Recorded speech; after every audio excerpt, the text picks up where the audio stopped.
तो महादेव को हम शमशान से क्यों जोड़ते हैं, अघोर क्यों जोड़ते हैं उनके साथ में? शिव आपकी बौद्धिकता का विस्तार है। आप जब अंतः में टूट जाओगे, बिखर जाओगे, संभल नहीं पाओगे या केंद्रित होकर अंतः में उतर जाओगे तो वो महादेव है। शिव तक जाने के लिए शक्ति से मिलना जरूरी है पहले। कहाँ कैलाश नहीं है तो कहाँ महादेव नहीं। और महादेव को यदि किसी व्याकरण में व्याकरणबद्ध करके समझाएं तो किस व्याकरण? महादेव एक एक्सपीरियंस है, एक अनुभूति है, एक अनुभव है जो हमारे साथ रेगुलर और कॉन्टिन्यूअस कंसिस्टेंट हमारे अंदर बाहर हम उसको फील करते हैं। संसार में हमें कर्म समझ में नहीं आते तो हम उस कर्म के देवता महाकाल को क्या देख पाएंगे जो हर कर्म से ही परे है। ये जो सफर है कुंडलिनी ऊर्जा से शिव के मिलन तक का, इसको थोड़ा सा मुझे समझाइए कि यहाँ से हम कुंडलिनी ऊर्जा यानी शक्ति से मिलकर के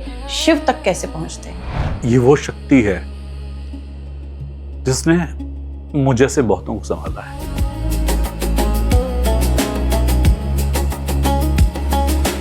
कर्पूर गौरम करुणावतारम संसार सारम भुजगेंद्रहारम सदा वसंतम हृदयारविंदे भवं भवानी सहितं नमामि भवं भवानी सहितं नमामि। हर हर महादेव। स्वप्न भी तू और सत्य भी तू, दिन भी तू रात भी तू, अंदर भी तू बाहर भी तू, और तो और यहाँ तक कि हम कहें घोर भी तू और अघोर भी तू, शिव भी तू, शक्ति भी तू। अब इसके आगे महादेव के बारे में और क्या कहें। आइए आज का पॉडकास्ट हम स्टार्ट करते हैं। महादेव हैं क्या? क्या महादेव सर्वत्र हैं? क्या हम महादेव अंदर हैं? क्या महादेव बाहर हैं?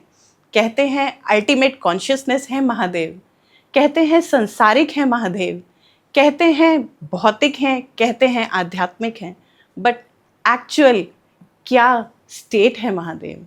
आइए आज का पॉडकास्ट हम डॉक्टर सिद्धार्थ भारद्वाज जी के साथ शुरू करेंगे। हर हर महादेव। हर हर महादेव। सर, आपके बारे में बहुत कुछ सुना, बहुत कुछ जाना, आज तक बहुत सारे परिचय आपके दिए गए, reiki grand master, healer, cancer specialist, but आज का जो पॉडकास्ट है वो मैं आपका परिचय देना चाहूँगी कि हमारे साथ में आज परम भक्त, शिव भक्त डॉक्टर सिद्धार्थ भारद्वाज जी हैं। आज हम जानना चाहेंगे कि सिद्धार्थ सर, आप महादेव के बारे में क्या कहना चाहेंगे? परम भक्त तो नहीं हूं, भक्त अवश्य हूं। परम तो कोई कुछ नहीं है, परम एक मिथ्या है। उनको हर वक्त अपने स्मरण में रखता हूं, इतना प्रयास करता हूं। और ऐसा नहीं हर वक्त कामयाब हो पाता हूं इस चीज में, पर जब भी कहीं नजर हटती है तो नजर उन्हीं पर केंद्रित कर देता हूं, इतना प्रयास होता है। आपने मेरा जो भी परिचय दिया, पता नहीं वो सही है कि नहीं है, बट उनकी कृपा से सिर्फ एक हीलर हूं, छोटा सा। अब महादेव के बारे में क्या कहना है, ये तो बहुत जटिल हो गया। आदि और अंत जो उस परिभाषा में भी ना पाए वो है महादेव। शक्ति और शिव जो दोनों का समागम हो वो है महादेव। सत्य और असत्य सभी धारणाओं के परे जाए वो है महादेव। जो है, जो नहीं है, जो शंभु है, जो भस्म है, ओंकार है, आदि है, वो है महादेव। अब इस परिभाषा में कौन जा पाएगा? मैं महादेव को अपने दृष्टिकोण से कैसे समझ पाता हूं, देख पाता हूं, मैं वो आपसे साझा करूंगा। और अगर आप समझे कि महादेव को आपको जानना है तो आपको शिव और शक्ति दोनों को जानना पड़ेगा। इनमें से किसी एक के नाम को जप कर आप आगे नहीं पहुंच सकते। इनमें से किसी एक को समझकर आप आगे बढ़ ही नहीं सकते। शिव और शक्ति हमेशा ऐसे दो पहलू हैं जो भौतिक और आध्यात्मिक यात्रा को इंकित करते हैं। हमने इन्हें एक शरीर रूप में ढालकर एक ऐसे ह्यूमन फॉर्म के अंदर नैरेट करके दिखाया है कि एक मेल है, एक फीमेल है, पर ये ऊर्जाएं हैं। शिव वहां है जहां आपका जागरण है, शक्ति वहां है जहां भोग हो। शक्ति आपको अपने आसपास के ज्ञान से अवगत कराती है, आपको अपने आप से अवगत कराती है।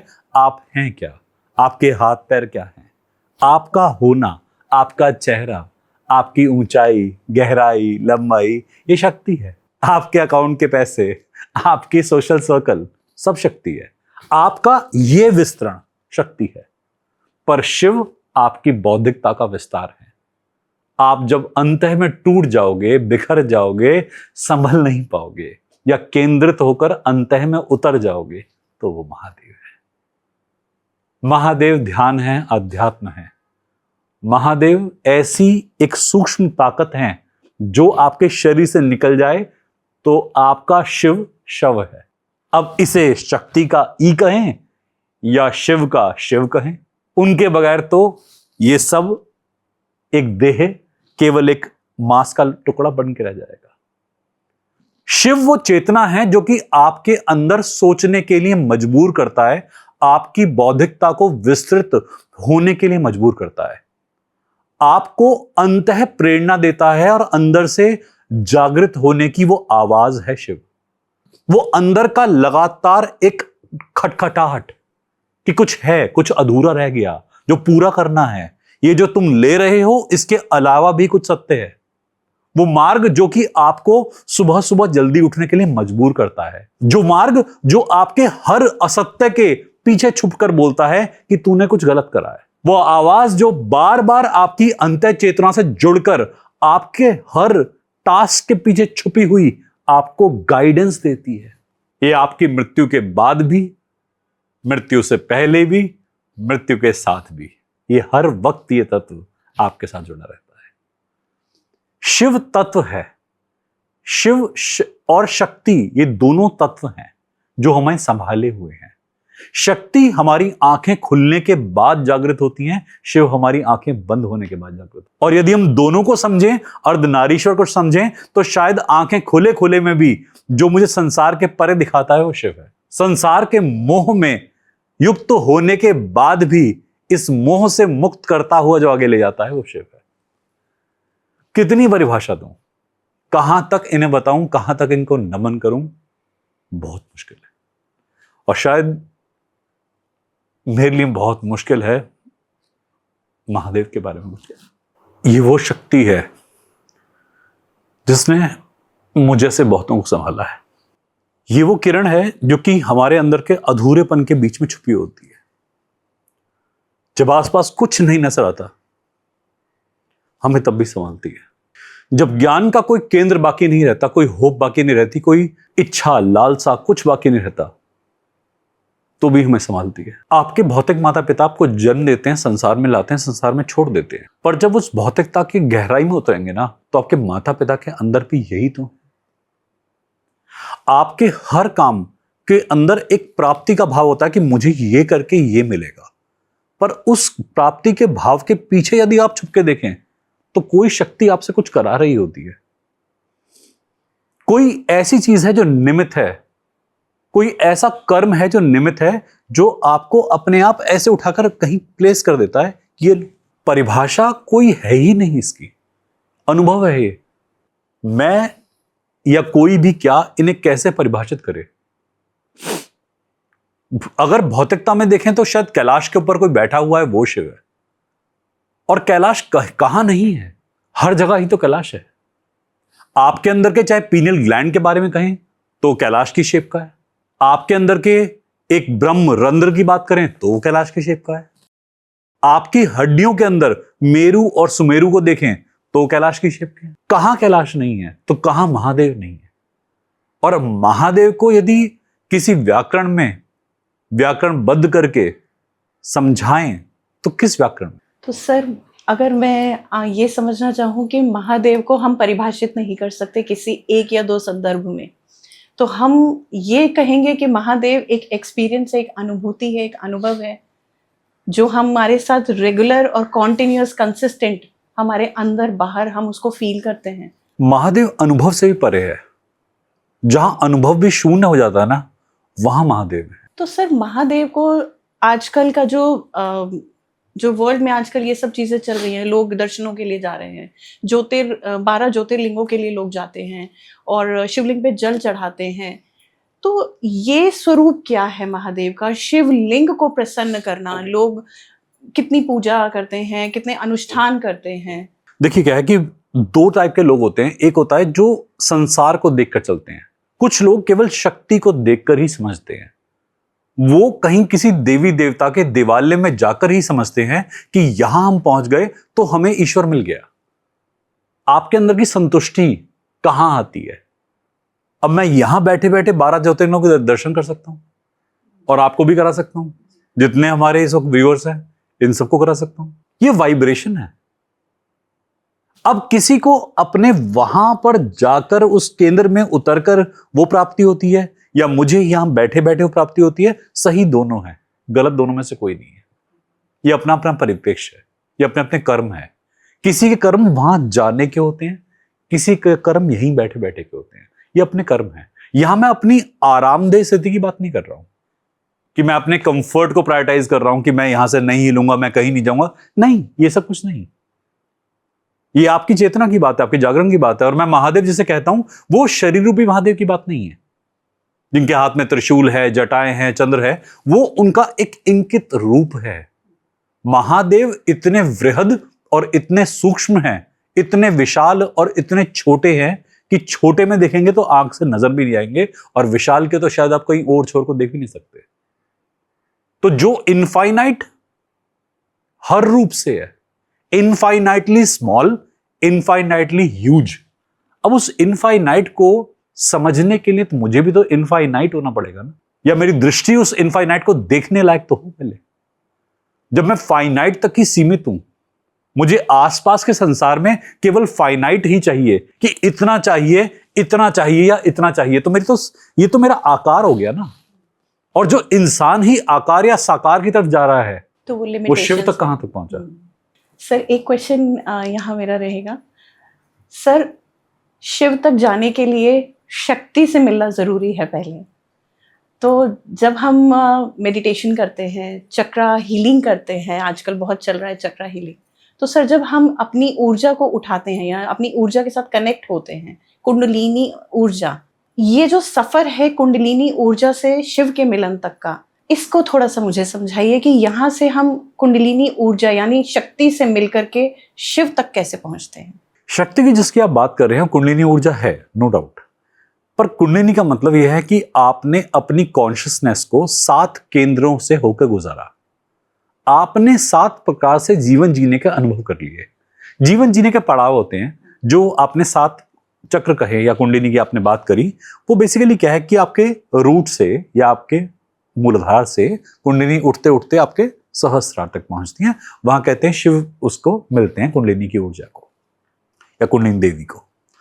देखिए, जीवन जीने के अनुभव ही आपके जागरण को तय करते हैं। आप आध्यात्मिक दृष्टि कब ले पाएंगे? जब आपका ये फिजिकल दृष्टिकोण कुछ दिखा पाएगा। मुझे यहां बैठी आप नहीं दिखाई दे रही, तो मुझे दुर्गा मां क्या दिखाई दे देंगी? मुझे आप में छुपा हुआ सत्य नहीं दिखाई दे रहा, तो मैं दुर्गा देवी की बातें क्या ही कर पाऊंगा?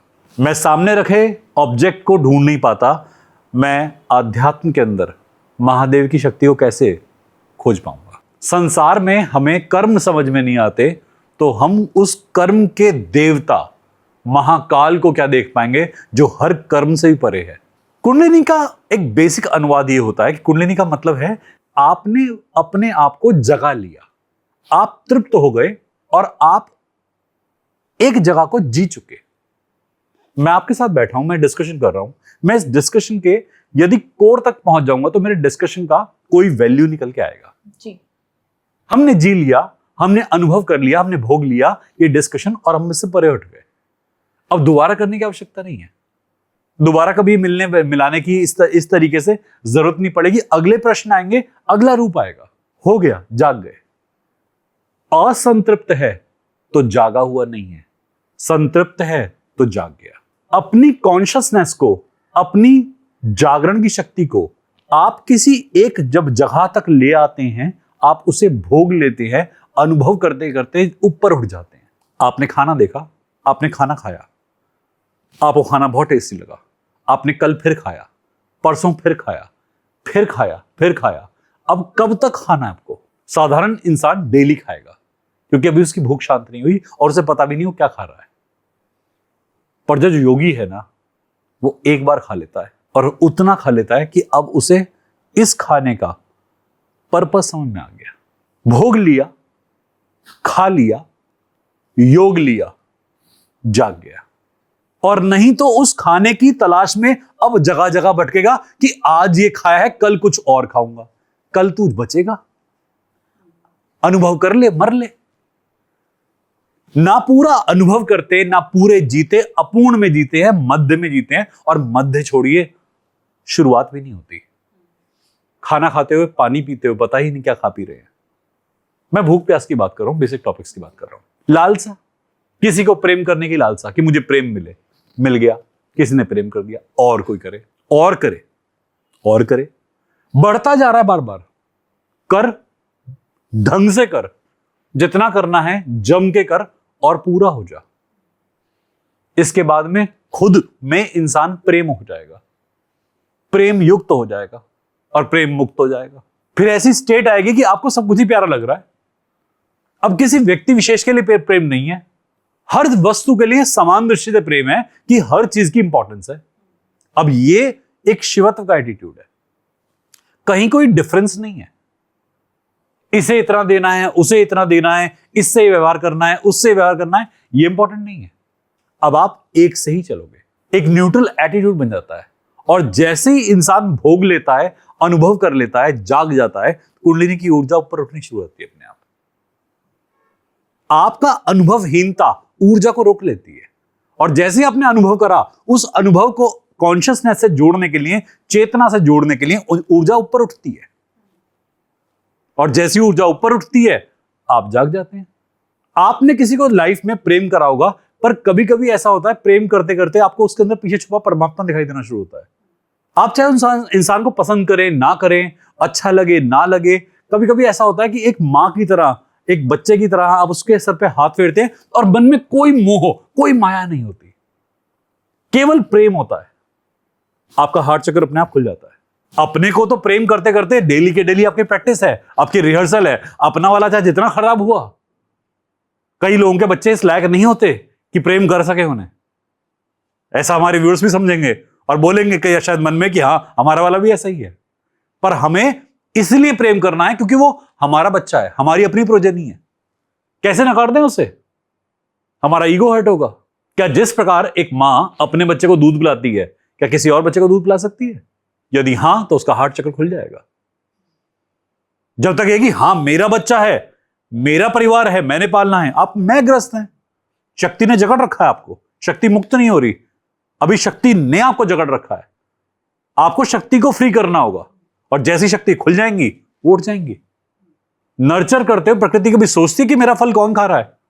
मेरा फल है, मेरा ही वृक्ष खाएगा, मेरा ही पक्षी खाएगा, मेरे ही सारे पशु खाएंगे। नहीं, ऐसा नहीं है। प्रकृति के अंदर भी जागरण हो रहा है। लोग कहते हैं क्या प्लांट्स की कुंडलिनी एक्टिवेशन होती है? देखो, डेली एक्टिवेटेड खड़े हुए, बांटना आता है।